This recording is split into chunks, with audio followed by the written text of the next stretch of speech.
So hi everyone. We're just started it a little late. Apologies about that. Hopefully you all are coming in. I see that the number of participants is steadily going up, so we'll give it a bit of time for everyone to join us. And I will share my screen in the meantime. Feel free to say hi in the chat, everyone. Yeah, that's a good point. People can say hi in the chat. So we are still waiting for David Baker to arrive, but in the meantime, I'm going to introduce the webinar a bit and introduce this exciting initiative. So my name is Elise, and I'm the current chair of this newly founded IUBMB Trainee Initiative. And we're super excited to welcome you all to our first event. So this is a protein design webinar with Professor David Baker and Dr. Brian Kepnik, if I'm saying that right. So we're really grateful to both of them for their participation today. And I must say, I'm totally blown away by the interest everyone has shown in this initiative already, considering we only started just in January. And so today we have over 350 people attending from across the globe from a variety of different disciplines and career stages. So I think that's just really, really amazing. So just briefly, I wanted to introduce the initiative and just to show a slide on a few things. So if you want to learn more about our initiative, you can check out our website and you can follow us on Twitter or Instagram. And we will soon be announcing our next event there, which will be hosted by our team of representatives from Africa. So look out for that on our social media and website pages. And also just to note, we will send the feedback questionnaire after today's webinar. So we'd love to hear if you got any suggestions you have on today's webinar, especially if you have any ideas of how we can better support you all and kind of let this initiative grow into something bigger. So for today's webinar, I'd like to acknowledge people who helped make it possible. Firstly, I want to acknowledge people who really directly participated in producing this webinar. So it was organized by Nefeli, Patrick, Bree, and I, who are all members of the trainee committee. And we're also super grateful to Charisse, and she's the IUBMB secretary, and she's been super instrumental in making everything basically run smoothly. She's doing all the behind the scenes work. And then lastly, and most importantly, to Professor Alexandra Newton. And so she's the current IUBMB president, and she's basically the person who's responsible for starting this initiative. So it's without her support for trainees, none of this would have been possible. And Alexandra is actually here with us today, so she'd like to say a few brief words. So I will pass it over to you, Alexandra. Thank you so much, Elise. I just wanted to basically thank the Trainee Initiative. You guys have been awesome. So trainees are basically the future of biochemistry and molecular biology and science. And I think the best investment that we can make is to nurture your interests that you guys have and provide you opportunities. So the Trainee Initiative is basically a platform to allow our emerging leaders an opportunity to engage the entire globe. And I see from the chat that we have people saying hello from Cape Town and Argentina and Seattle and Iran and all over the world. So that is really great. So thank you so much, Elise. I think it goes back to you, right? Or do we go straight? Back to me. Yeah. Yeah, so I think, David is here now. Yep. And I think, is Brian also here too? Oh, I think you're still muted. Yes, David. We are here, and I'm really sorry we Okay. had very last minute technical issues, which we are currently resolving. Actually, Brian, if you go to Google Slides, I'll just start talking. Yeah, really sorry. Okay, it's okay. I can introduce you first, so then okay, it gives you a bit of time to set it up. One sec. I think if you go to Okay, so I will introduce David. So our first speaker is David Baker. So before we start the seminar, just to say, if you want to ask questions, it's all done through the Q&A chat window. And so you can also upvote other people's questions. So if you go into the Q&A chat, you ask a question. If you see someone else's question you want answered, you can upvote that. And then we will read out the questions at the end of the talk. And so we'll try to get as many people's questions answered as possible within that time limit. So I'm super excited to announce David's talk. So David is director of the Institute for Protein Design in Seattle, Washington. He's also an HHMI investigator. He's the Henrietta and Aubrey Davis Endowed Professor at the University of Washington in biochemistry. And David, well, has way too many awards to list, but noticeably, last year he received the Breakthrough Prize in Life Sciences. His work has contributed over 100 patents. He has co-founded over 15 different companies. And so David is basically one of the biggest pioneers behind protein prediction design. And he started tackling this problem in a time when it was mostly science fiction, actually. And he really spearheaded the field to a point where we can now not only accurately predict proteins, but also amazingly, we can design proteins with a specific intent. And so this allows protein design to be used to advance, scientific discovery, drug discovery, and therapeutics in what seems to me to be virtually an unlimited way. And incredibly, his work has also led to the first computationally designed protein therapeutics being tested in clinical trials, which I think is super cool. And so because of that, I think David really embodies kind of the creative and thinking big aspect of science. And it's people like David that I at least personally feel have played a huge role in inspiring my enthusiasm for science and shaping and guiding my career. So I think that's why we all decided David would be a perfect speaker to kickstart this initiative. And so with that, I will pass it on to David. So thank you, David. Well, thank you very much for at least that was one of the nicest introductions I've ever had. And really ultimately one's what one does as a scientist, if you can inspire the next generations, you really couldn't ask for anything better.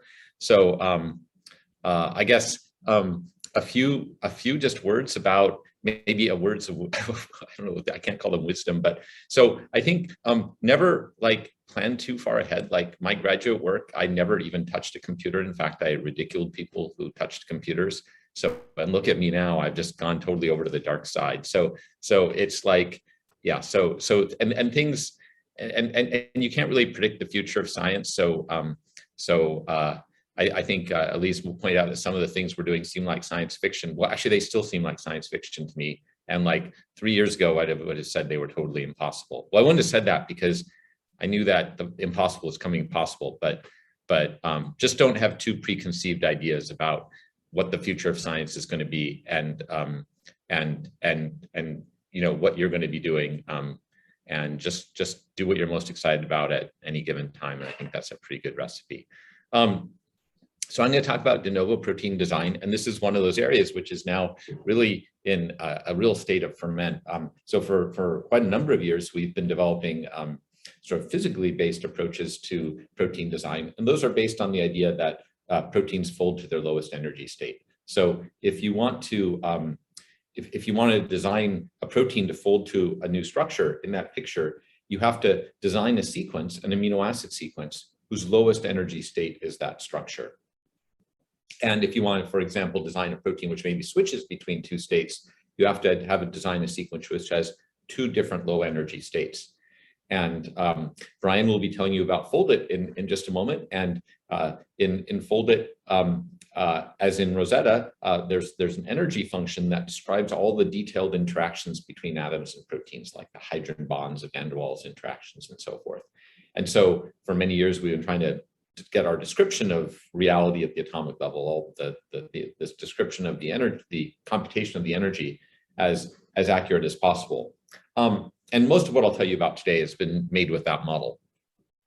But more recently, as I think you're all aware, deep learning is becoming more and more powerful. And so now there's kind of a completely different way of approaching the problem.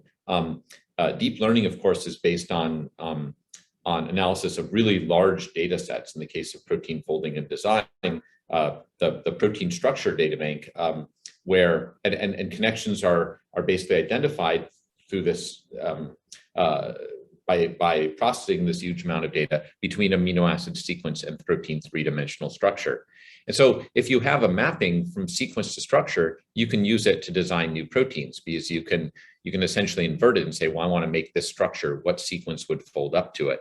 And I'll give you examples of that towards the end here. So gonna get rid of my face there. So I'll give you a first example that FoldIT players also played a role in the design of coronavirus therapeutics. So we've been developing over the last couple of years very general methods for solving the following problem. Given a protein structure and a particular site on that protein structure, design a protein which folds up to a shape that will then bind with will then be shape complementary to the target you want to bind and also be chemically complementary. And so while we were in the midst of these methods, and that was this work by Longjing Cao and Brian Coventry, the pandemic broke out. And so they used these methods to design small proteins. So they basically make up these protein shapes on the computer, and those are shown up here. And then those are docked against the viral protein down here. And then the interface is redesigned.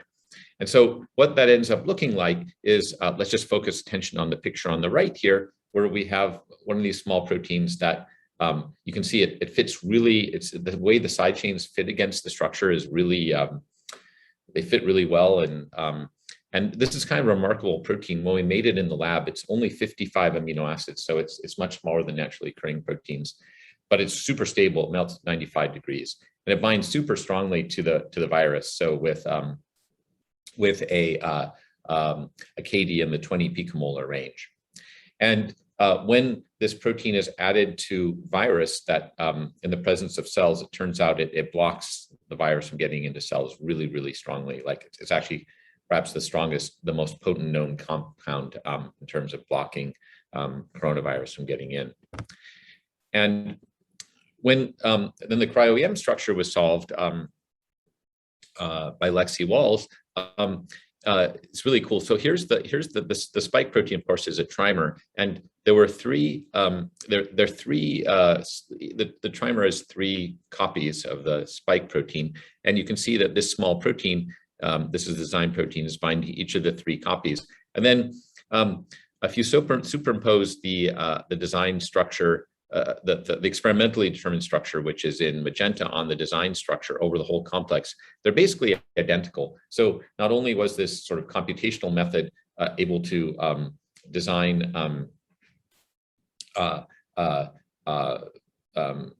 proteins that bound very tightly, but they bound in just the same way. Actually, the paper describing the method just came out last week in Nature, and so if you're interested in how this works in more detail, it's described in considerable detail there. And there's this kind of sort of climbing wall analogy, how a climber would climb a climbing wall, which I think helps to think about it. Okay, but all these variants keep coming out like Omicron, and so we wanted to make it even tighter. So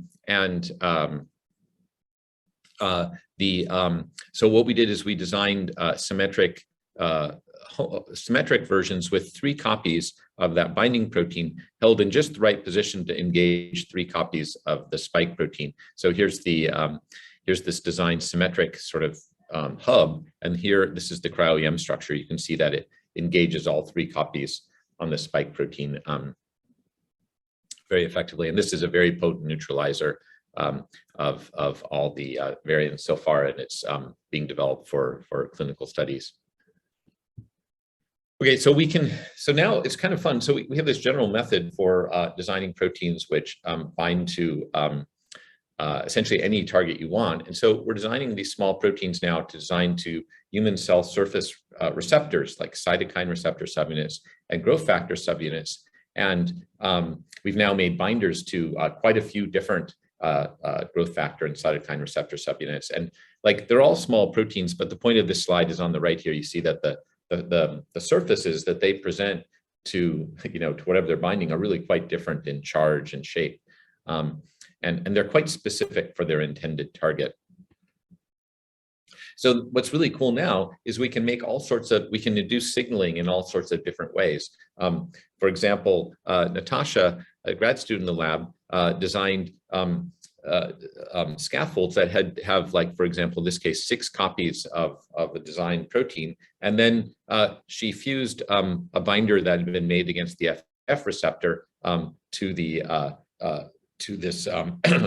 the scaffold. And now when she adds this to cells, the FGF receptor subunits get clustered. And it turns out that that elicits really strong FGF signaling. And it's markedly different from the signaling that in both the dynamics and the specificity than the signaling that native FGF gives. For example, native FGF requires heparin, whereas these designs don't require that. And it turns out that if one looks at the calcium response, the actual details of what's going on in the cells for when scaffolds are made with different numbers of copies of the FGF receptor, it's very different. So now we're really interested in being able to kind of create all sorts of new agonists and bias agonists by bringing different receptor subunits together in new ways, using these mini binders scaffolded in different ways.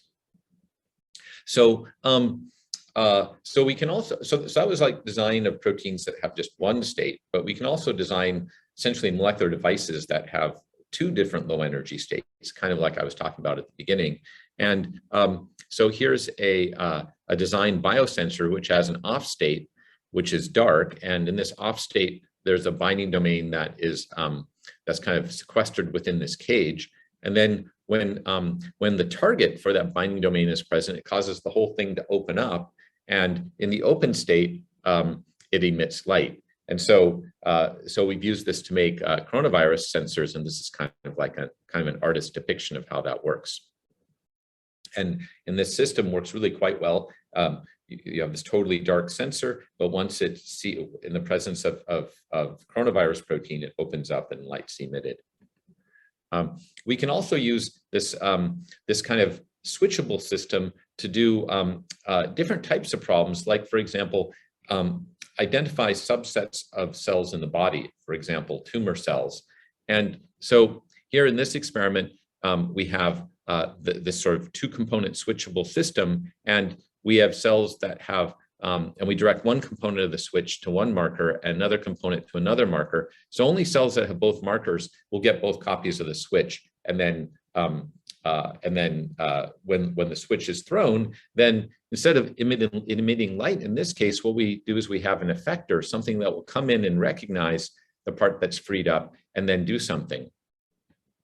And in this case here, just look on the right here, this is now a CAR T cell. So a cell that's going to kill a target cell that has this, and the target cell, the CAR T cell basically recognizes the epitope that's in this switch. So what we can do is now target both of these components to two different tumor cell markers, and then cells that have both markers will get killed.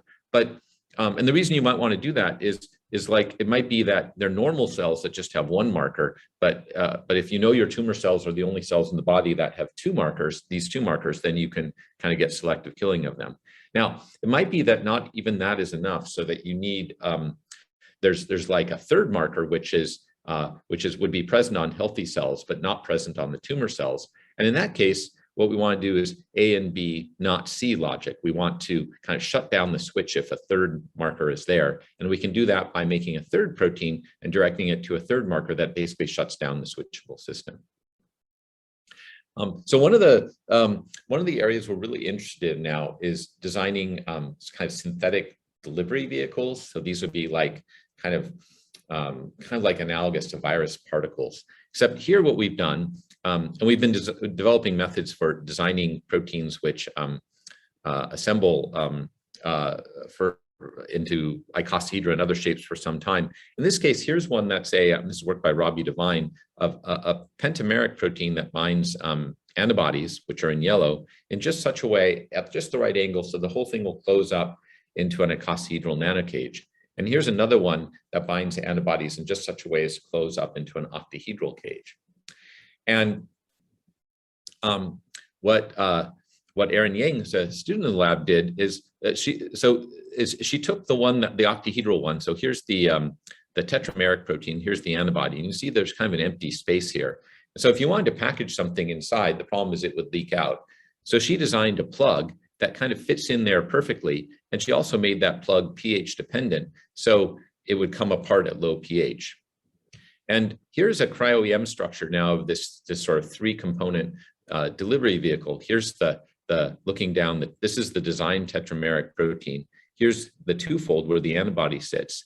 And here's the threefold where her trimeric protein that comes apart at low pH is. And what she's been able to do is to tune these interactions so this protein comes off at just around pH 6, 5.5 to 6. These are just different variants. And that's exciting because that's the pH of the endosome. So what she's doing now is targeting these particles to specific cells by incorporating an antibody that recognizes those cells. And then it gets in and then the pH plug comes out, and then the contents can come out. So we're very excited about that for delivery. And actually, I should keep track of time. So so I just wanted to say that we can also do things outside the biological realm, and this is now making a cage that has 2 chlorophyll molecules on each edge for light harvesting complexes. So protein design can be applied to to really a wide range of problems, like Elise said at the beginning. And so another problem in design is catalyzing chemical reactions. And Andy and Chris Norn set out to design proteins that would catalyze a luciferase reaction and generate light.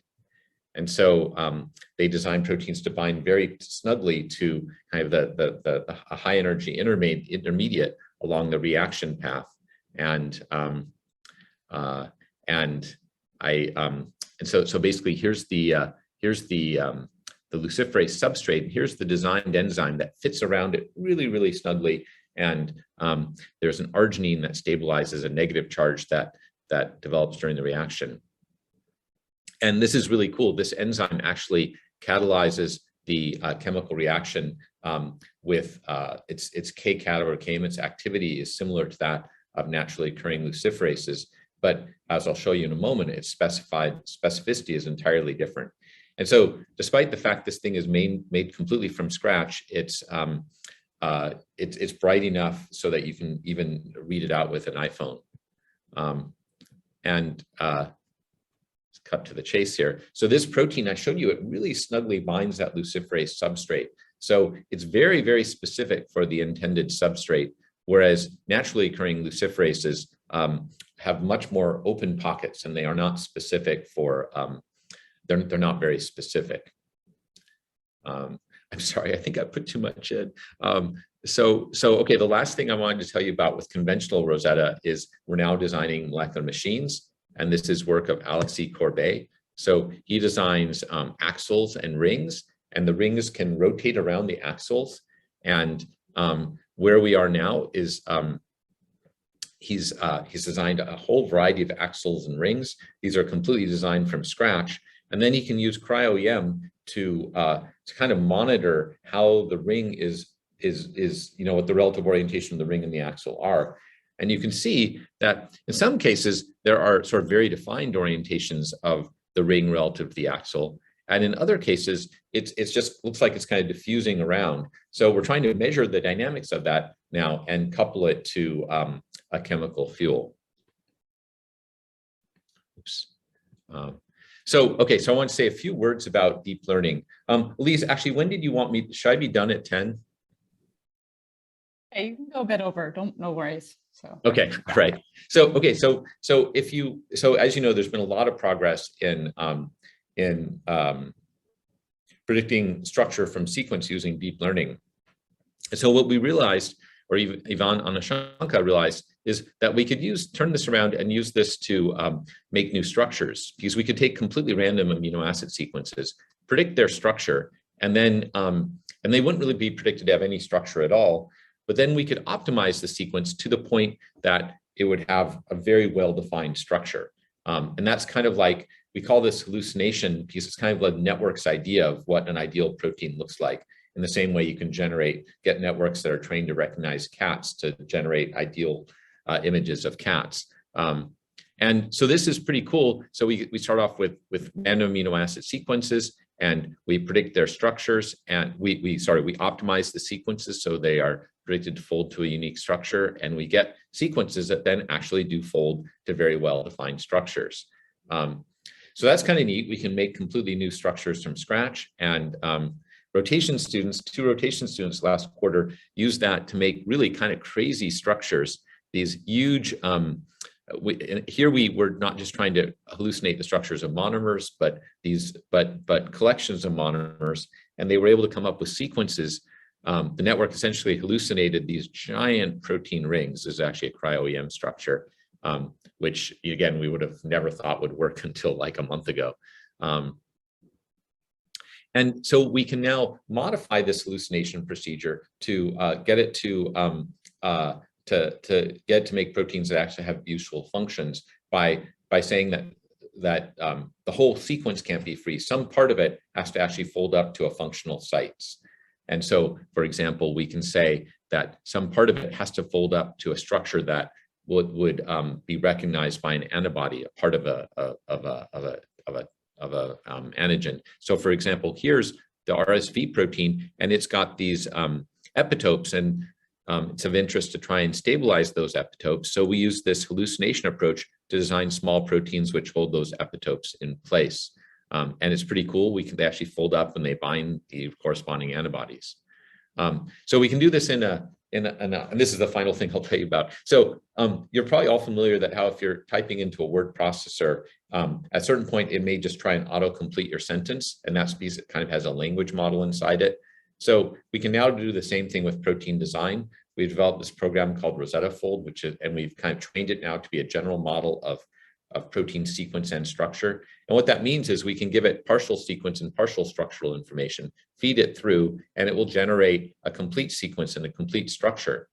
And so we can fix some part that's involved in a protein function. For example, this part here that's involved in binding 2 metal ions, just give the network that, like typing in a few words of a sentence, and then it will complete it out. And we've been making these proteins and they actually bind metal and they're super stable. So this is kind of like a whole nother way of designing protein functions. Let's see, I think I mentioned most of the people involved. I think Alfredo and Andy were to develop the sensors. Robbie and Aaron did the antibody nanocages. And I mentioned Yvonne, Sam and Tamuka and Guy did the work on the free hallucination. Alexi, Elias, and Sam did the work on making those giant rings, and Ju and Sydney and Doug and Sergey did the work on this constrained hallucination for making functions, and David and Joe developed this in-painting approach. And yeah, sorry for going a little bit long, but happy to take any questions. Awesome, thanks a lot, David. That was excellent. So I will now answer some, read out some questions in the Q&A. So one of the first ones is the most upvotes is what could be the barriers behind getting computationally designed proteins through clinical trials? Do you see this happening within the next 5 years? And maybe I'll add to that just a quick question of like, how easy is it to predict the effect that a designed protein will have in the cell, like unknown effects or whatnot, in terms of like how that's received? Those are really good questions. And actually, there are several designed proteins currently in clinical trials in humans. And so we will know, it's a very exciting time. We'll know in not very long at all how well they do. The first one that's made it through is actually a vaccine, a coronavirus vaccine that is, and that's looking really good in some of the trials that are being done. The next one is a cancer vaccine, a mimic of the cytokine IL-2. As far as what could go wrong, the most obvious thing is an immune response because they're foreign proteins.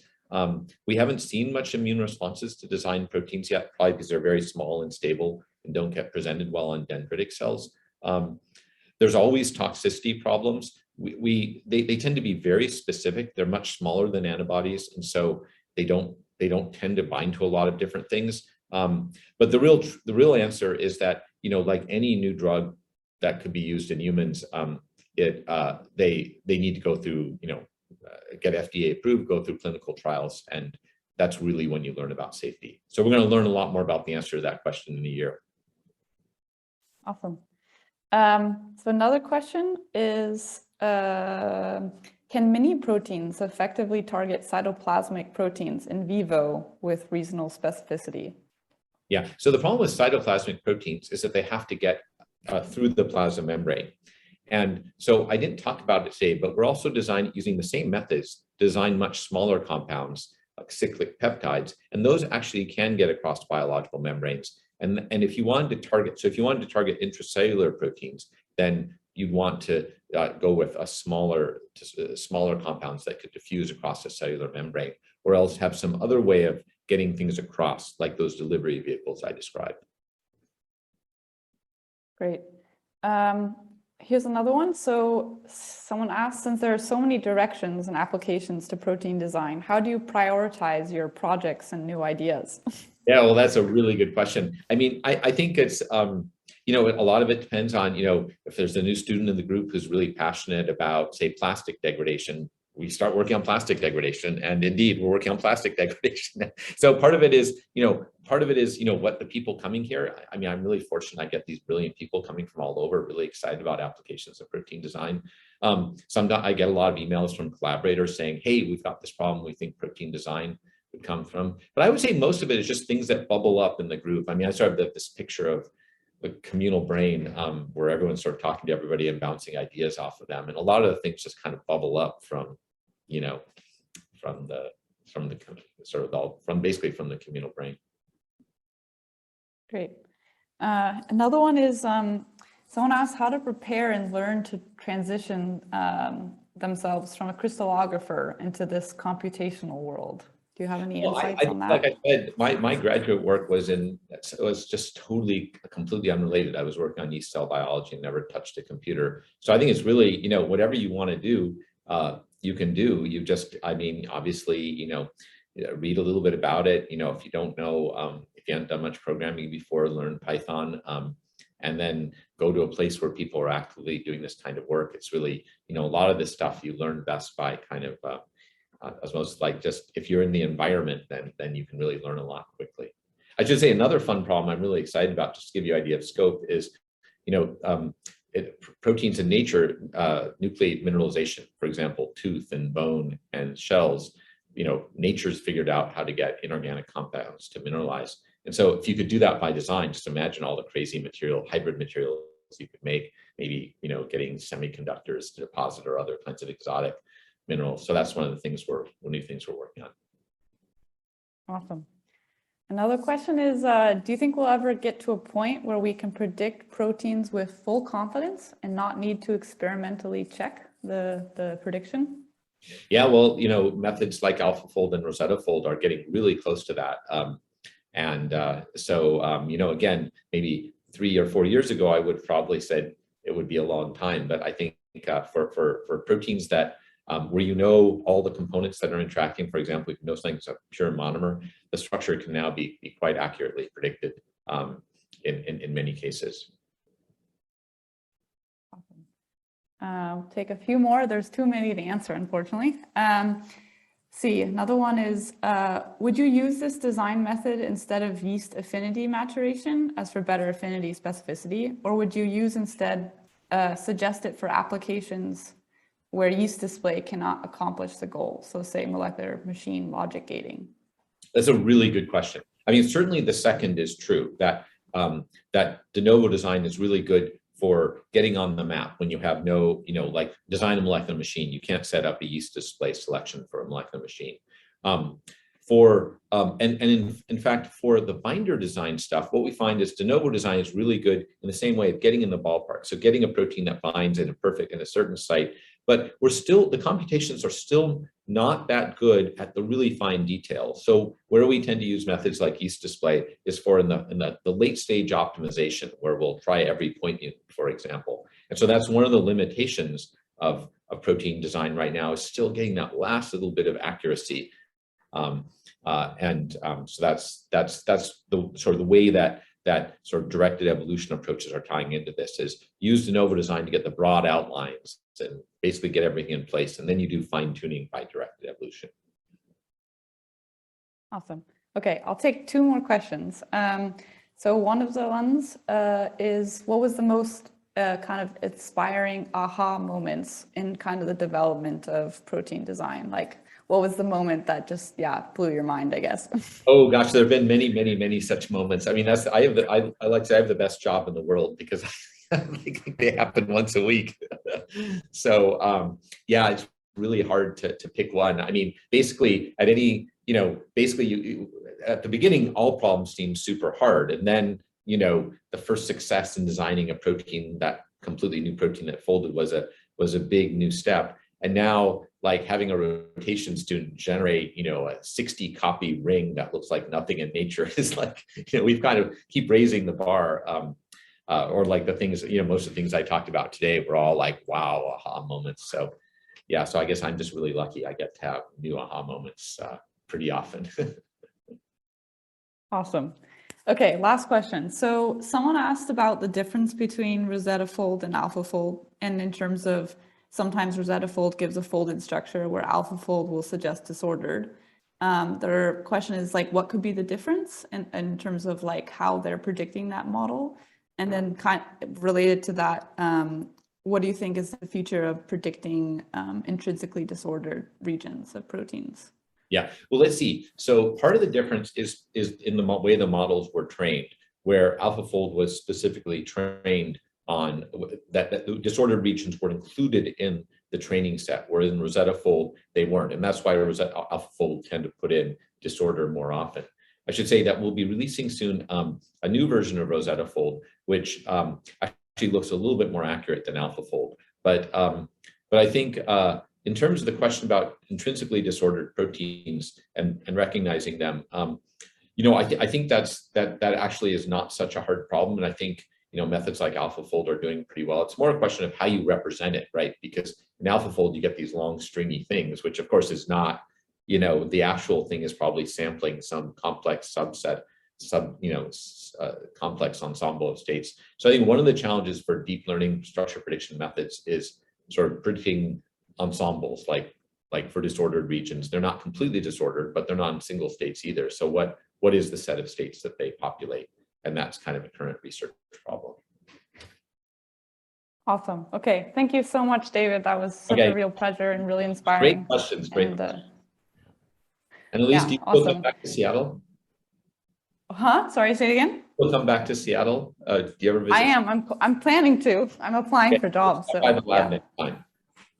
Okay, I will do. Okay, bye now. Over to Brian.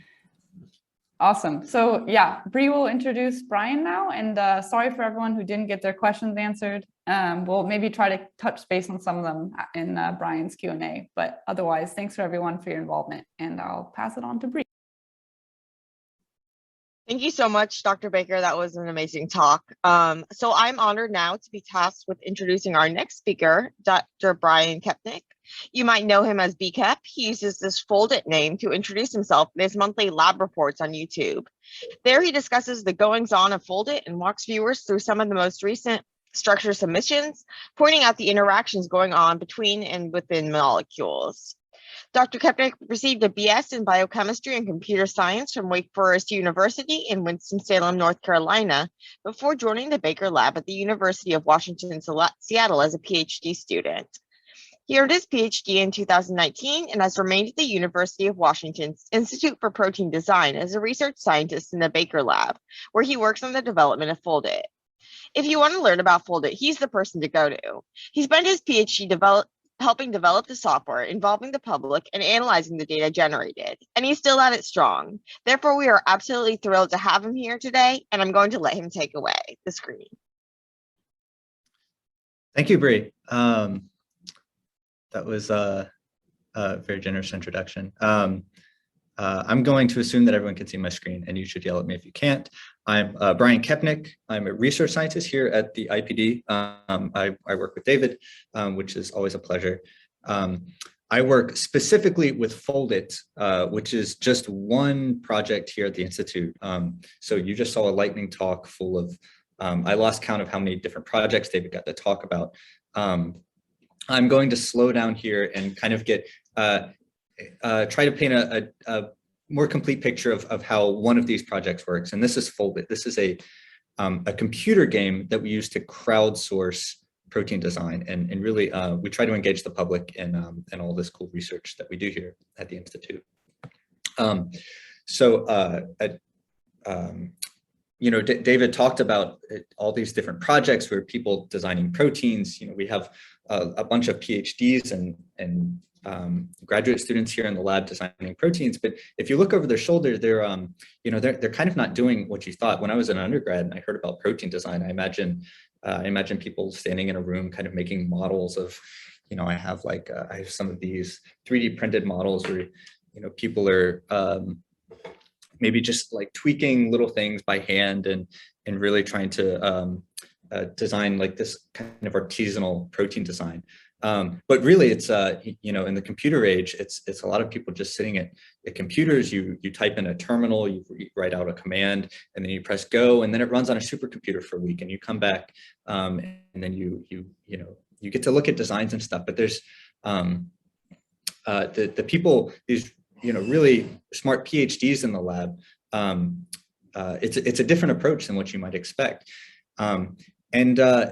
If you were just getting into protein design, if you don't know about computer science and you don't know about all the, you know, the latest and greatest in protein design, well, we made this platform, FoldIT, where you can design proteins by hand. You can just open up FoldIT on your computer and you can start playing around. You can pull on a protein, you can tug on it, you can change the shape, you can change the sequence of a protein if you're designing a new protein.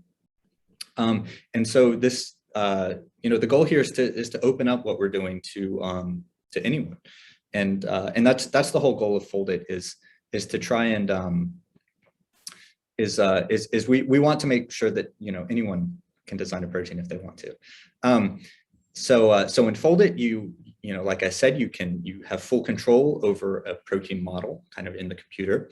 And we can use Rosetta to evaluate it. So this is a kind of physics-based approach that David talked about first, where we can calculate the energies that contribute to a protein structure.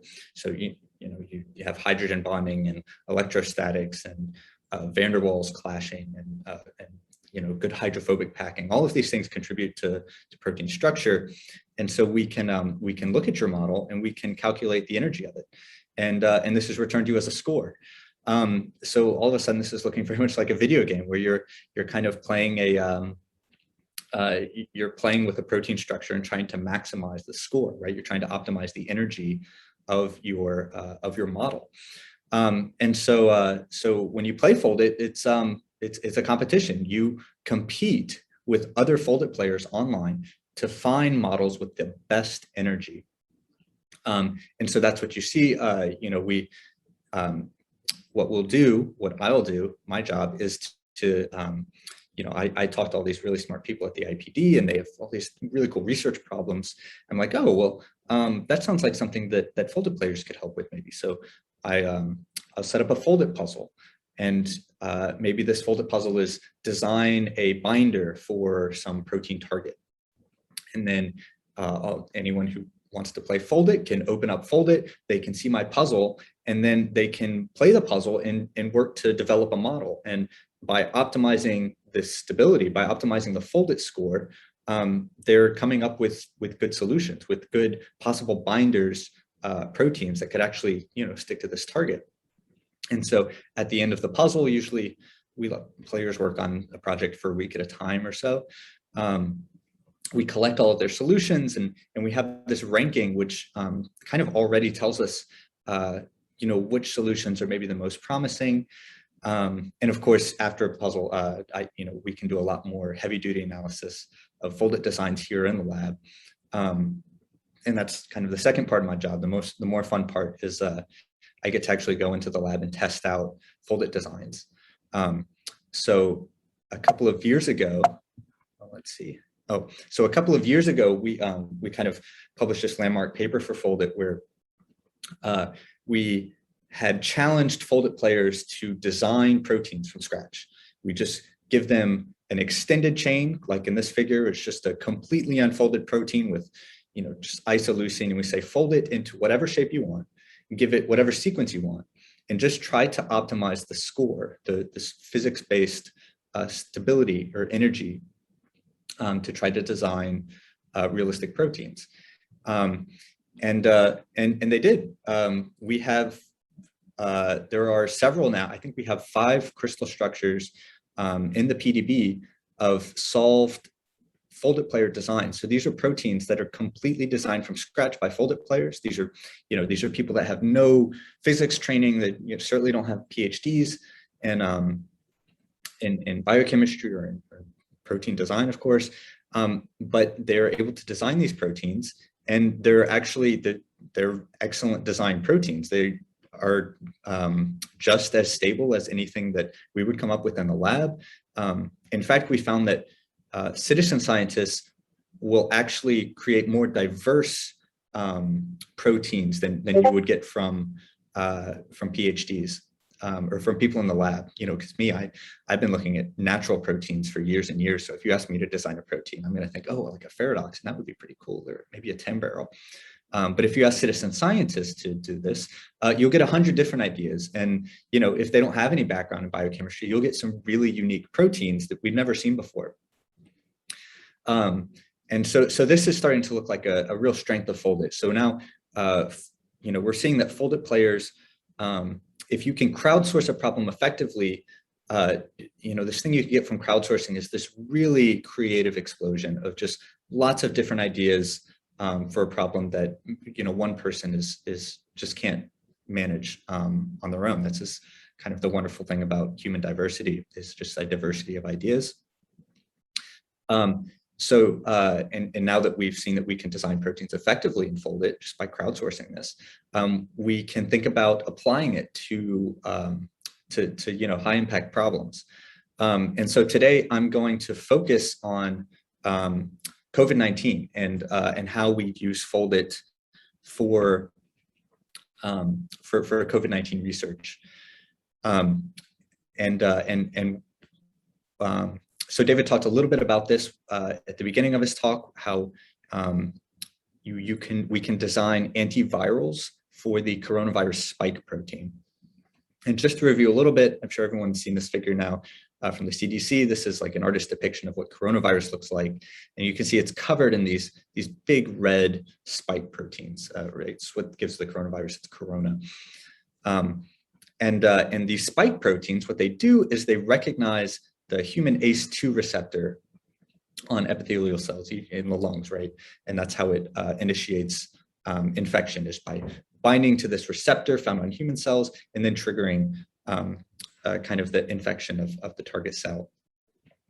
And so one idea for an antiviral would be to block coronavirus at this point of infection. If we can just gummy up this interaction here, this recognition event, then you could just block the coronavirus from entering the cell from the begin with. So even if someone was exposed to live coronavirus, if they had an inhibitor in their system, maybe in their nasal passage, that inhibitor could block this binding event and prevent initial infection. And so, we think that could be a very potent inhibitor, a potent antiviral. And we were looking at this and we're like, well, that sounds like something FoldIT players could do.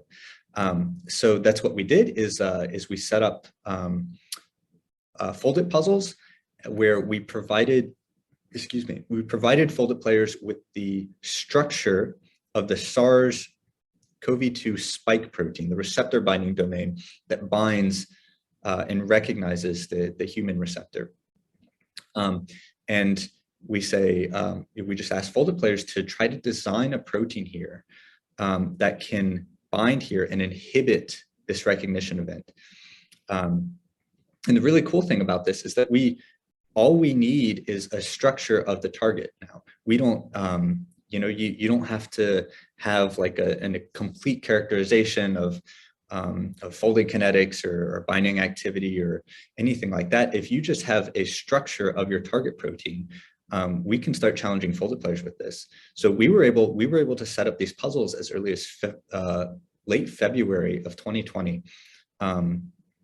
Where we already had crystal structures of kind of the spike protein, and we could go ahead and ask FoldIT players to start designing inhibitors.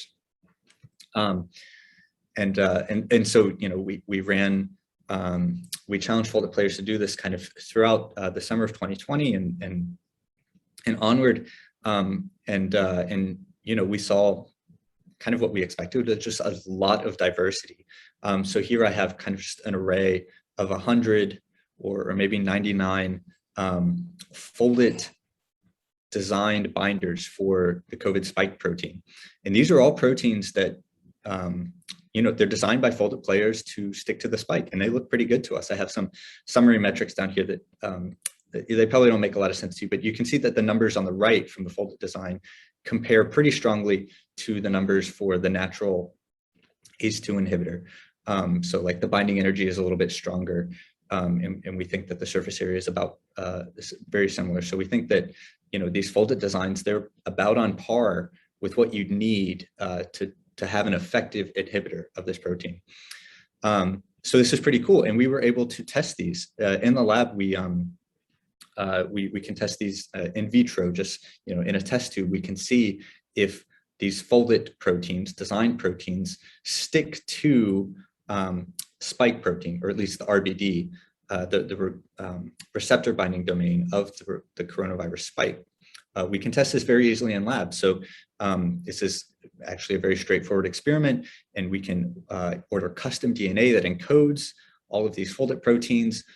We can transform that DNA into yeast or E. coli or any model that you like, and then test for binding against the coronavirus spike.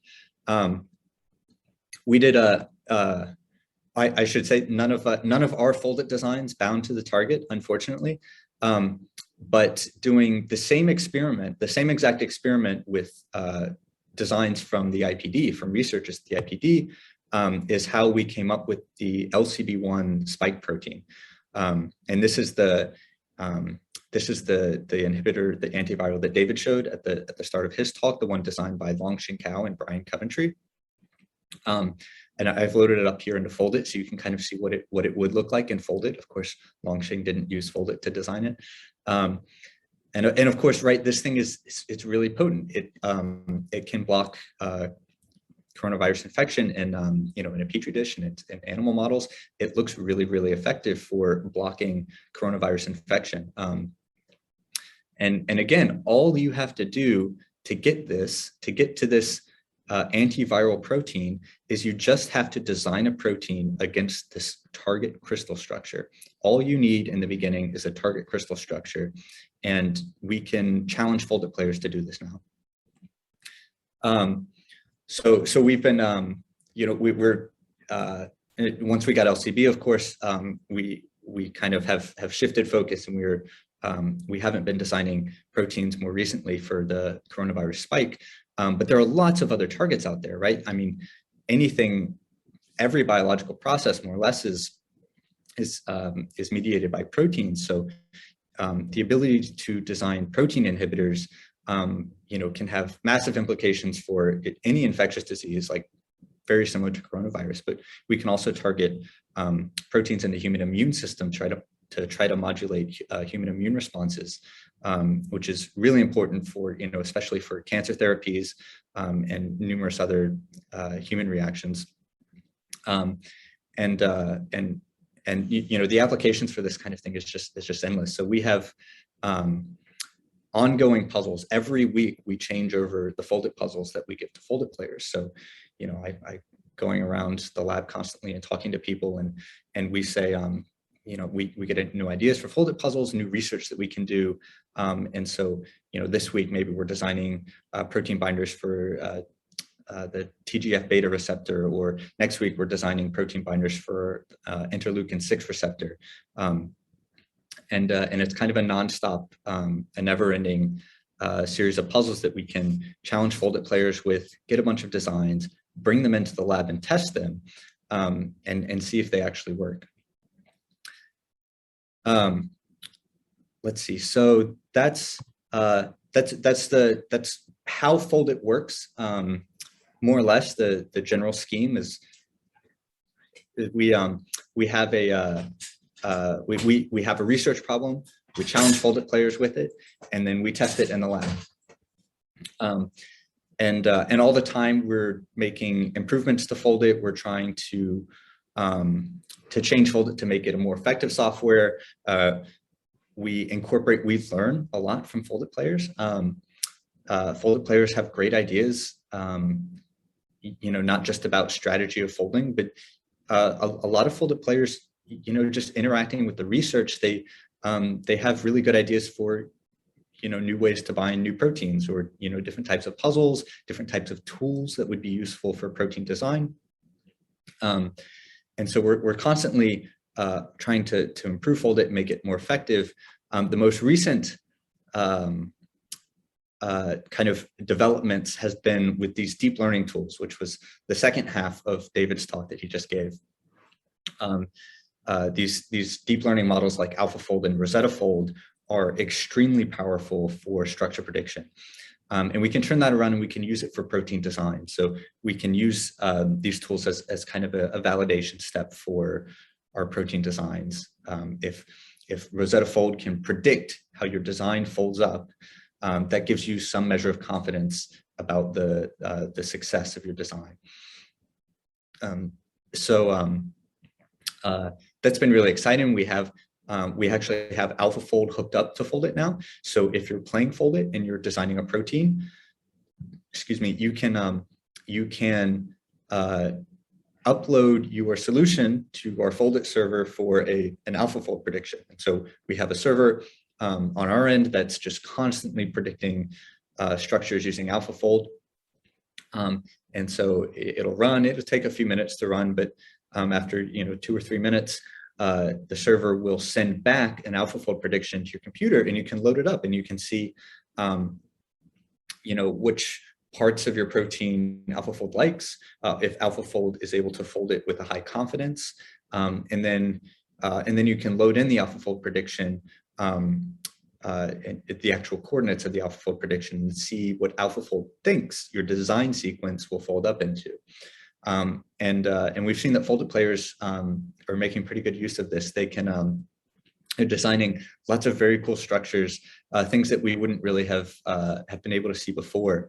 The ability to use these deep learning networks to get some measure of confidence about your design is kind of a really, it's allowed FoldIT players, I think, to branch out of the more standard design approaches. And so we're getting even more creativity from FoldIT players as they're kind of, we get more confidence from AlphaFold. And here I'm just kind of showing off some of my favorite designs that we've gotten from FoldIT players.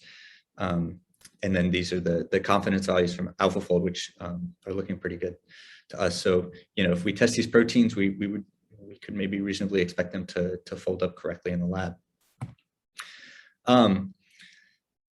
That is just, that's just a taste of FoldIT and some of the work that we're doing. I talked a lot about protein binding. This, I talked about the COVID spike target, but again, there's an endless list of targets that we can try to design binders to that would have, huge implications for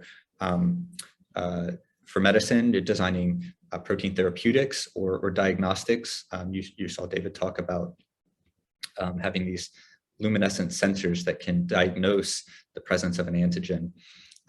If to do that, you need a binder. You need a protein that can recognize the antigen. So we're constantly running these protein binder design puzzles. We have lots of symmetric design puzzles.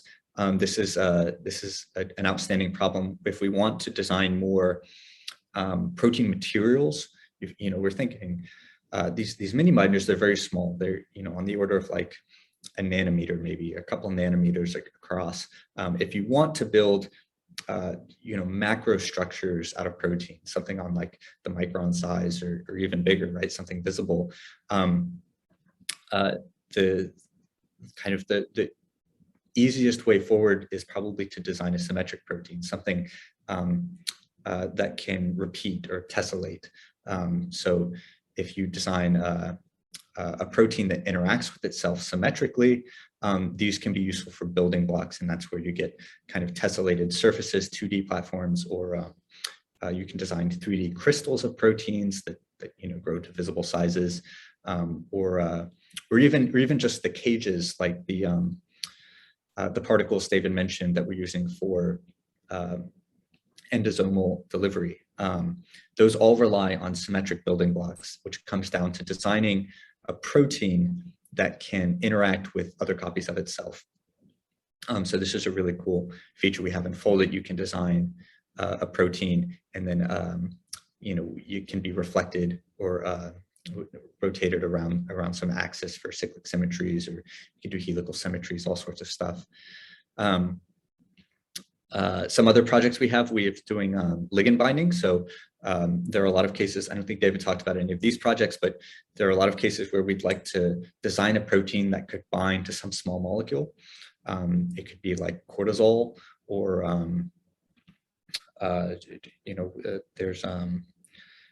we have some projects around warfarin or levotolic acid, or some of these other small molecules. And these would be excellent sensors.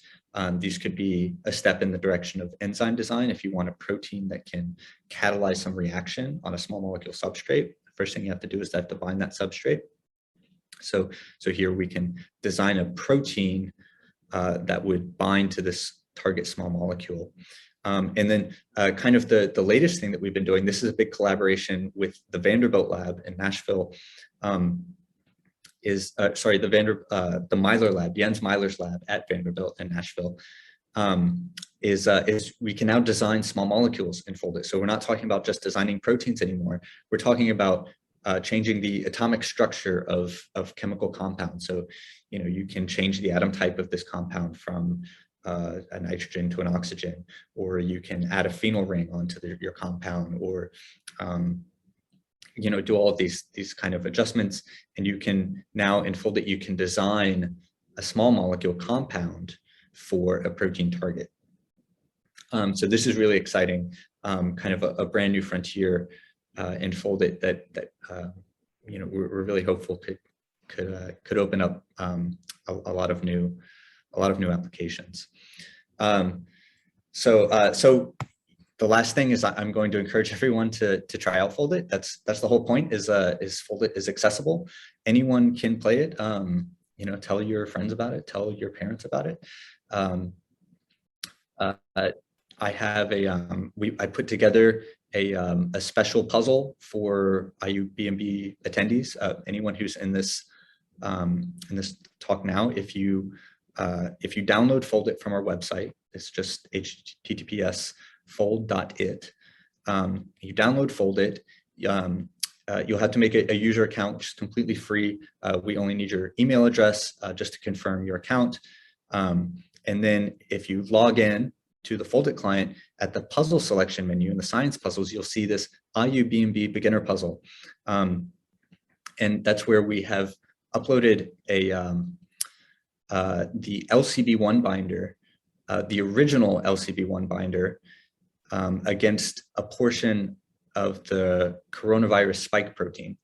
But this is not the original spike protein that LCB1 was designed for. This is the BA1 Omicron variant. So it has some mutations in it that conflict with this binder design. So, there are clashes and kind of some bad interactions, some ugly interactions that could prevent this original LCB1 design from binding to this variant.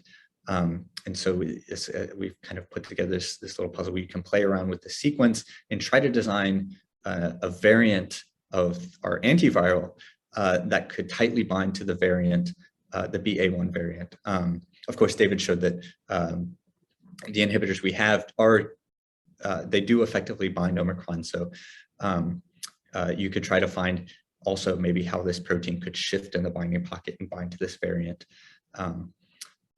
I don't know the organizers. I have this loaded up. I could kind of show people how to go through, or I'm also happy to take questions if there are any. That would maybe be perfect. Yeah, no, thank you very much. That was amazing. Yeah, I think we have a question that's of a practical nature. So someone asked, when you're not solving a puzzle and you just want to play around and make your own structure, is there a template to help you start? So you could actually show us.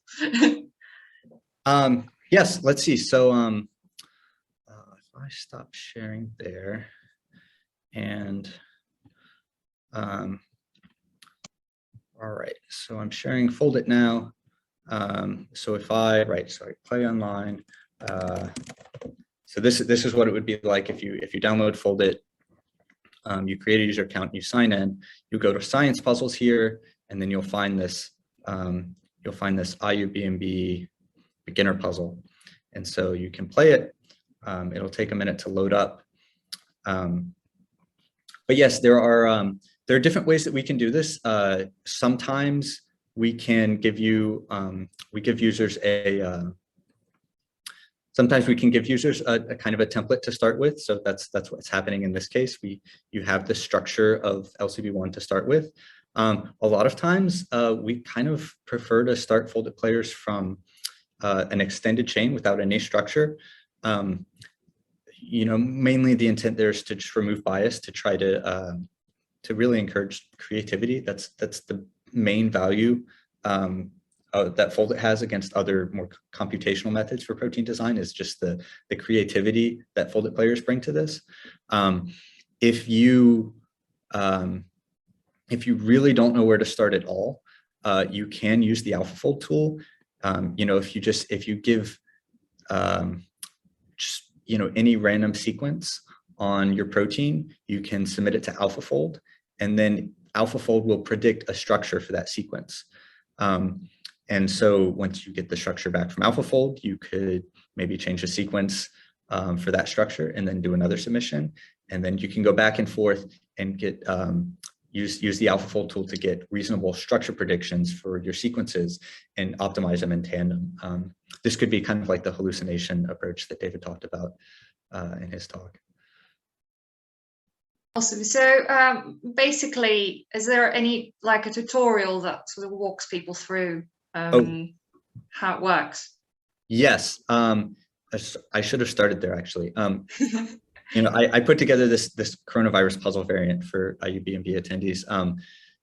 It will be probably pretty frustrating if you jump straight into there. I definitely recommend you start with our tutorials, which show the basic mechanics of the game, how it works, the controls.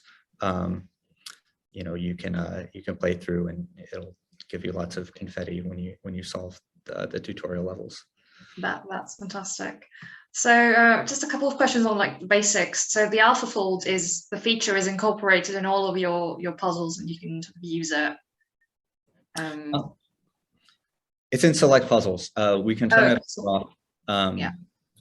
But yes, I mean, for design, we absolutely enable it because the AlphaFold predictions, and especially the AlphaFold predicted confidence, we found that this is very informative for a design success, predicting which designs will fail in the lab and which designs will succeed. So we really want, we want FoldIT players to be able to maximize their chances of success. So absolutely, yes, we try to include it as much as we can. We have a couple of questions related to post-translational modifications. So have you incorporated those at all into? To some extent, we can model. Yes, let's see. There are lots of ways. So to start, we are not we are not designing any proteins with post-translational modifications. So for protein design, we like to stick to the 20 canonical amino acids. It makes experiments easier. For the most part, it seems to be enough. You can do a lot with 20 amino acids. But one of the benefits of using kind of a physics-based approach like Rosetta is that we can model the energies of post-translational modifications without needing a huge training set. So that's one of the shortcomings of some of these deep learning models like AlphaFold. The Rosetta Fold is, if they're not trained with post-translational modifications, then you can't ask it to predict like what a glycan would do, or what like a phosphorylated model would look like. But we can do that with FoldIT. We can model that with energies, and so we do sometimes, especially you know, a lot of the protein binder targets that we target are glycosylated. The spike protein, coronavirus spike protein, is glycosylated, so sometimes it can be useful to include those modifications on target proteins. Yes. Yeah. Good. Fantastic. So a couple of questions. So you mentioned that you use this as a tool to predict which proteins are going to survive, let's say, in the lab. So how often do these designed proteins, have you noticed, they maintain the structure in solution, and how often have you seen they have trouble expressing? Yes, that's a good question. Let's see, back when we were doing just Rosetta-based, the physics-based design, like the 2019 paper I talked about, our success rate for those proteins in the lab was something like 30–40%. So, you know, this is after we use a lot of computational analysis to winnow out, you know, the designs we think are unlikely to fold. So we're only testing the designs that we have the highest confidence in. And if we do that, we see a success rate of 30–40%. That's just for folding, right? That your protein folds correctly into the shape that you desire. You know, there are lots of ways a protein can fail.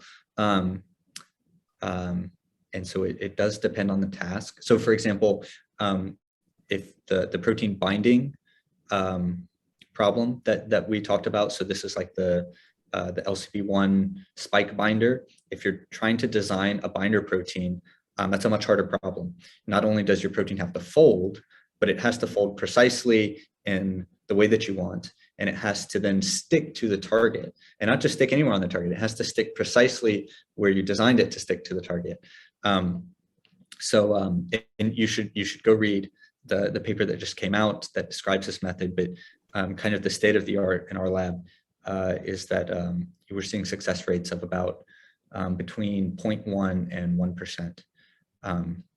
So you have to test, you know, thousands of proteins to get a good binder. Amazing. Well, we have a question about can FoldIT model multiple domains connected by sort linkers? It's like, can it model the conformational change that happens upon target binding? Yes, to some extent we can. You know, if you're using, especially if you're using the physics-based potentials, like in Rosetta, then we can model the energy of different states. So if you have, well, one, you can absolutely load a model into FoldIT with like a glycine link or a flexible linker between two domains, and then you can you know, try different conformations for that linker and see how the score changes.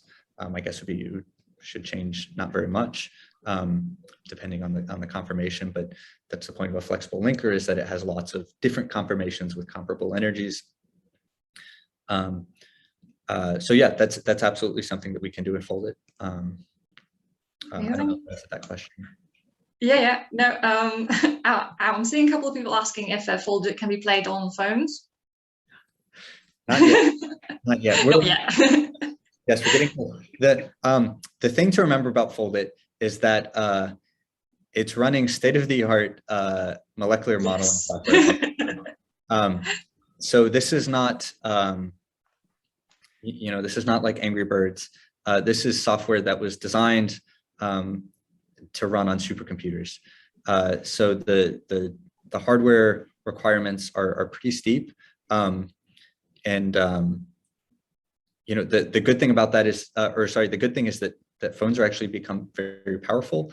And at this point, you probably could run FoldIT on a phone.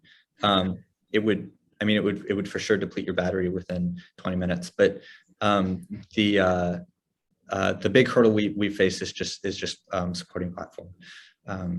Software development in academia is very different from software development in industry. But one day soon, we hope to have a mobile, FoldIT on mobile platforms. It would be very exciting, yeah. Brian, are you all right answering some more questions? Yeah, absolutely, I have time. Okay, good. Right, so we have a question. Does FoldIT give a readout of energy for each residue, or is it just the full protein score? No, it does, and I can show you. So if we go back let's go back to that IUPMB puzzle, so no one forgets about it.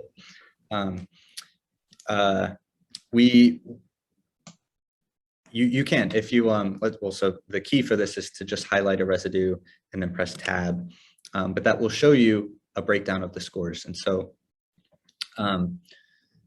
these are, you know, so this is clashing. In FoldIT, we've tried to make some terms more accessible. So like in this talk, I can probably say van der Waals, you know, repulsion, but for FoldIT players, we just say clashing. And then, you know, pairwise would be like, that'll be mostly electrostatics. Packing is van der Waals attraction. Hiding would be like exposed or a burial of hydrophobics. Hydrogen bonding, just kind of ideality is backbone geometry, more or less. You know, the backbone, Ramachandran torsions, side chain chi torsions, and then a reference energy for the different amino acid. Sorry, that's more detail than you asked for. Yes, you can get a breakdown of per residue energies in FoldIT. Amazing. No, detail is good. So we have a question asking, like, do you know if we can design proteins with a specific function that has not been seen before in a cell? And can, you know, citizen scientists do this, or is it only for AI to do? Oh no, this is for sure within the realm of FoldIT players. We think that, you know, so in the past, so there was FoldIT players in the past. They have helped design novel enzymes, and so there's this really excellent 2011 paper about designing a brand new enzyme where FoldIT players redesigned an active site of a designed enzyme to improve its turnover or its efficiency. So the this is actually something. This is very much something that FoldIT players can contribute to. One thing I will say is that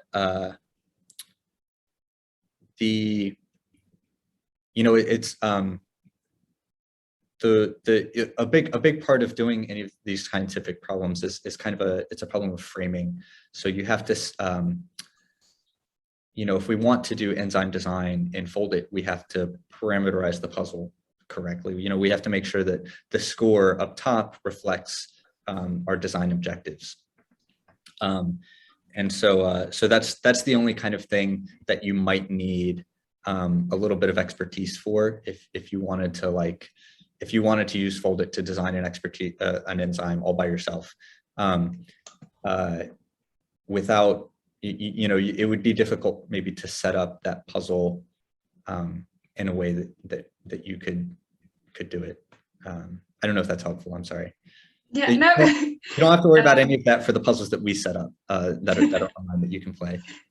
Good. I'm gonna move on to the last few questions. So, in your opinion, do you think we've moved on past the need for, you know, human-based protein design, or is it all up to the computers now?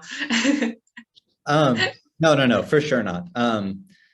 And part of the problem, actually, part of it comes down to my last answer, is that parameterizing these problems, right? Like even AlphaFold, it wasn't designed by computers. It was designed by people for a very specific task, and those people did a lot of very creative and intelligent work to construct a reasonable model architecture, to prepare the training set, you know, to define a loss function that the model used, and all of that was to solve a specific objective that was defined by humans.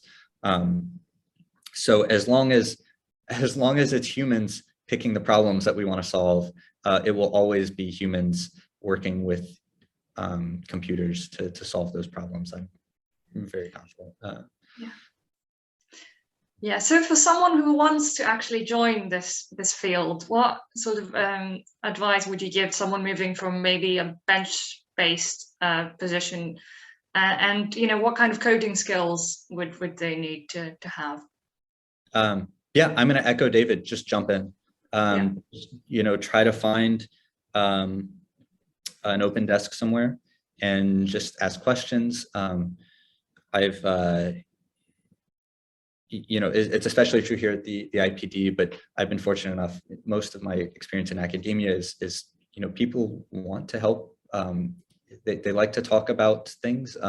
So if someone can help you to understand their work better, or to, especially if your work would be helpful to them, then you just have to ask questions from the experts. That's the best way to learn, and then do it yourself. So I would jump right in. Start with, pick a problem that you think is interesting, jump in. It might be too complex, so then you can back off a little bit, and maybe do just subproblem A, and then figure that out on your own. And before you know it, you'll be an expert. Amazing. So last question. So did you see an uptick in usage during, since the pandemic started, and with people getting interested in protein structures? And, what countries have you seen that your users usually come from? Do you have that kind of data? Well, so yes, we did see a huge uptick once we started running coronavirus protein puzzles back in 2020. It's kind of just a quirk of citizen scientists. There's citizen science when the participation ebbs and flows with popular interest. So when coronavirus is on everyone's mind, if they see on YouTube that there's a way that they can maybe contribute to a coronavirus antiviral, we're going to pick up a lot of participation. So that was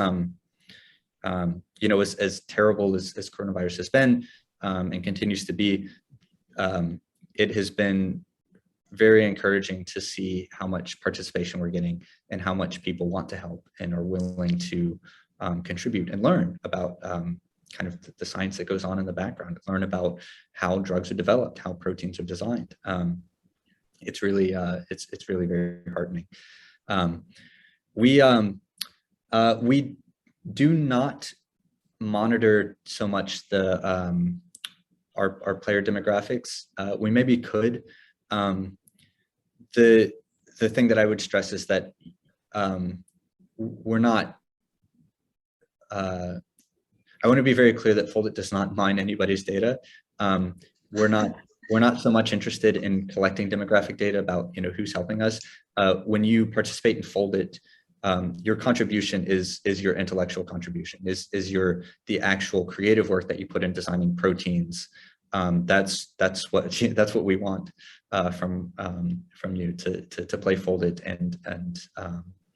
and discover creative solutions to these hard problems.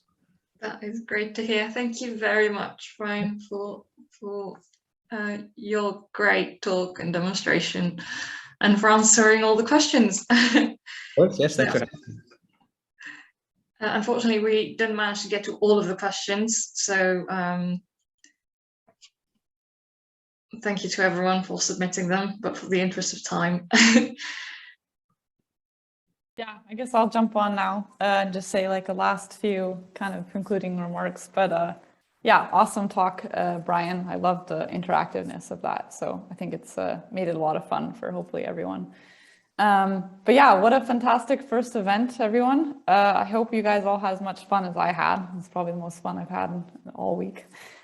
We hope to see you at our next event, and we will send out like a feedback questionnaire. So please let us know if you have suggestions how we can make the event better in the future, and also just the ways that we can support you all better. And just one thing to add too, so Brian made this awesome IUBMB puzzle, which we super appreciate. So we'll send out t-shirts to whoever gets the highest score in that. So give it a try, see how you do, and you can get an IUBMB t-shirt out of it if you want. So yeah, thanks everyone for your involvement. And I don't know if any of the other guest panelists here have anything to say, or Alexandra, but yeah, it was a wonderful time, and it's just, yeah, we really appreciate all your interest. I just wanted to say thank you to everybody. Thank you, Brian and David, for your awesome presentations. Thank you for the personalized IUBMB puzzle.